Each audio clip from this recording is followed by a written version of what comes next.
Hi everyone, welcome back to my channel.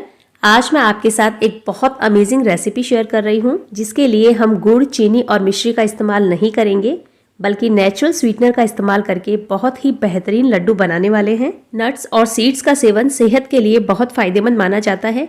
ठंड के मौसम में शरीर को अंदर से गर्म रखने के लिए और कई तरह की मौसमी बीमारियों से बचने के लिए आप इन सीड्स का यूज़ कर सकते हैं। और इन ड्राई फ्रूट्स लड्डू को हम बहुत कम घी से बनाकर तैयार करेंगे और इतना घी हमें हमारी डेली डाइट में इंक्लूड करना ही चाहिए।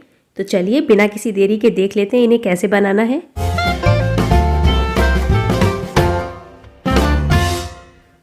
ड्राई फ्रूट्स लड्डू बनाने के लिए कढ़ाई में लगभग 2 चम्मच देसी घी डालकर इसे थोड़ा गर्म कर लेंगे। और अब 1 कटोरी बादाम लेंगे। मैंने यहाँ एक बादाम के 2 हिस्से किए हैं, आप चाहें तो इन्हें और भी छोटा कर सकते हैं। गैस का फ्लेम लो रखेंगे और लो फ्लेम पर हमें इन्हें सौटे करना है।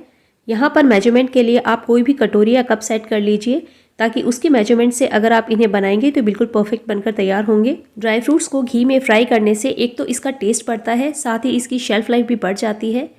तो बस इस तरह से चलाते हुए मुझे लगभग 2 मिनट हो गए हैं। और अब मैं इसमें डाल रही हूँ 1 कटोरी काजू, और मैंने काजू को भी 2 भागों में कर लिया है। और अब काजू और बादाम को साथ में ही रोस्ट कर लेंगे। फ्लेम को बिल्कुल भी हाई नहीं रखना है, इससे आपके ड्राई फ्रूट्स जल सकते हैं। और बस इस तरह से लगातार चलाते हुए इसे भी हम 1 मिनट के लिए सौटे कर लेंगे। और अब काजू का हल्का सा कलर चेंज हो गया है, तो अब लास्ट में हम इसमें ऐड करेंगे 1 कटोरी किशमिश, और इसे भी लगभग 1 मिनट के लिए सौटे कर लेंगे। किशमिश बहुत जल्दी फूल जाती है, तो इसे हम सबसे लास्ट में ऐड करेंगे और इसे भी इस तरह लगातार चलाते हुए सौटे कर लेंगे। और अब आप देख सकते हैं कि सभी ड्राई फ्रूट्स अच्छे से रोस्ट हो गए हैं, तो इन्हें अब हम एक बड़े बर्तन में ट्रांसफ़र कर लेंगे। और अब सेम पैन में मैं यहाँ पर 1 कटोरी खोपरा ले रही हूँ, जिसे मैंने कद्दूकस कर लिया है। आप चाहें तो इसकी जगह डेसिकेटेड कोकोनट भी डाल सकते हैं, पर आप कोशिश करें कि आप सूखे नारियल को ही कद्दूकस करके डालें, क्योंकि इसमें कोकोनट ऑयल की क्वांटिटी ज़्यादा होती है, जो हमारे स्किन और बालों के लिए बहुत अच्छा होता है। तो बस इसे भी लो फ्लेम पर ही सौटे करना है। और इसे भी चलाते हुए लगभग 2 मिनट हो गए हैं, तो इसे भी सेम ड्राई फ्रूट्स वाले बाउल में ट्रांसफ़र कर लेंगे। और अब सेम कढ़ाई में 2 चम्मच देसी घी डालकर इसे भी हल्का गर्म कर लेंगे। और अब इसमें ऐड कर देंगे 2 चम्मच गोंद। मैं यहाँ पर बारीक वाले गोंद का इस्तेमाल कर रही हूँ, और इसे हम लो फ्लेम पर ही फूलने देंगे। जब गोंद धीमी आंच पर फूलता है तभी वो अंदर तक सिक पाता है, तो गैस के फ्लेम को हमें यहाँ पर लो रखना है। और अगर आप गैस की फ्लेम को हाई कर देंगे तो ये गोंद ऊपर से पक जाएगा और अंदर से कच्चा रह जाएगा।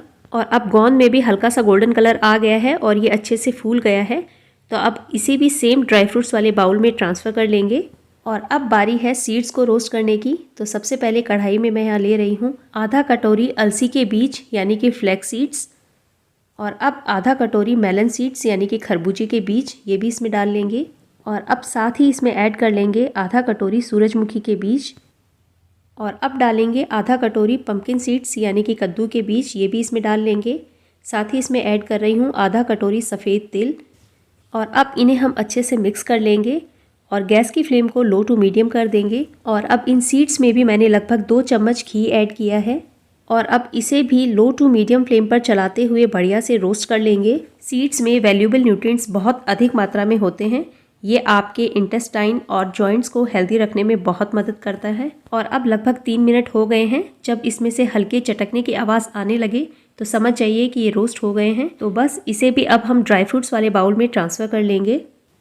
और अब मैं यहाँ 500 ग्राम खजूर ले रही हूँ। यहाँ मैंने खजूर के बीज निकाल लिए हैं और इसे 2 से 3 हिस्सों में काट लिया है। और अब हमें चाहिए ग्राइंडिंग जार, और इसमें हम आधे खजूर डालकर इसे पल्स मोड पर चलाते हुए ग्राइंड कर लेंगे।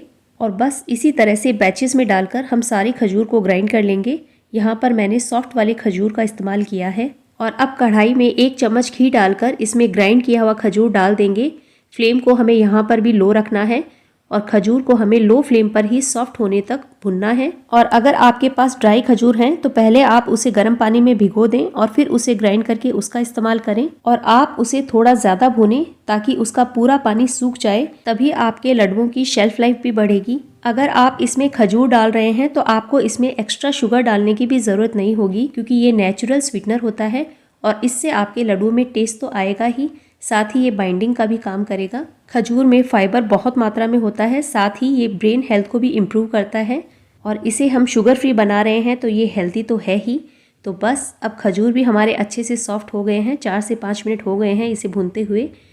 तो इसे भी अब हम सेम ड्राई फ्रूट्स वाले बर्तन में ट्रांसफ़र कर लेंगे और अब इन सभी चीज़ों को एक बड़े बर्तन में ट्रांसफ़र कर लेंगे और इसे स्पैचुला से अच्छे से मिक्स कर लेंगे। इस वक्त ये बहुत गर्म है तो इसे रूम टेम्परेचर पर थोड़ा ठंडा होने देंगे। इसके बाद ही हम इसे अच्छे से हाथों से मिक्स करेंगे और जब ये हल्का सा ठंडा हो जाए तो इसमें फ्लेवर के लिए ऐड करेंगे आधा चम्मच इलायची का पाउडर और अब हाथों को अच्छे से क्लीन करके इसे मिक्स कर लेंगे ताकि खजूर सभी ड्राई फ्रूट्स में अच्छे से मिक्स हो जाए। और अब थोड़ा सा पोर्शन लेंगे और हाथों से दबाते हुए इसे लड्डू का शेप दे देंगे। यहाँ पर लड्डू का शेप आप अपने अकॉर्डिंग छोटा या बड़ा रख सकते हैं। मैं यहाँ पर मीडियम साइज़ का लड्डू बना रही हूँ और इन लड्डुओं को बनाने में लगभग 7 चम्मच घी का ही इस्तेमाल किया है। ये लड्डू खाने में बहुत टेस्टी और हेल्दी तो हैं ही, साथ ही आप इन्हें 1 महीने के लिए रूम टेम्परेचर पर स्टोर करके भी रख सकते हैं और फ्रिज में लगभग 5 महीने के लिए इसे स्टोर किया जा सकता है। तो आप इसे सर्दियों की शुरुआत में ही बना लें और पूरी सर्दी इसे इंजॉय कर सकते हैं। अगर आपको इसे ज़्यादा क्वांटिटी में बनाना है तो आप सभी चीज़ों को डबल कर दीजिए। सभी ड्राई फ्रूट्स की क्वांटिटी नीचे डिस्क्रिप्शन बॉक्स में दी गई है, जिससे आपको इन लड्डुओं को बनाने में कोई भी प्रॉब्लम नहीं आएगी। ये लड्डू दिखने में जितने अमेजिंग हैं, खाने में भी उतने ही टेस्टी हैं। इसे हमने शुगर फ्री बनाया है तो वैसे भी ये बहुत ही हेल्दी है। ड्राई फ्रूट्स लड्डू की रेसिपी अगर आपको अच्छी लगी तो इसे लाइक कर दीजिए और चैनल को सब्सक्राइब करना ना भूलें। तब तक के लिए bye, take care and thanks for watching.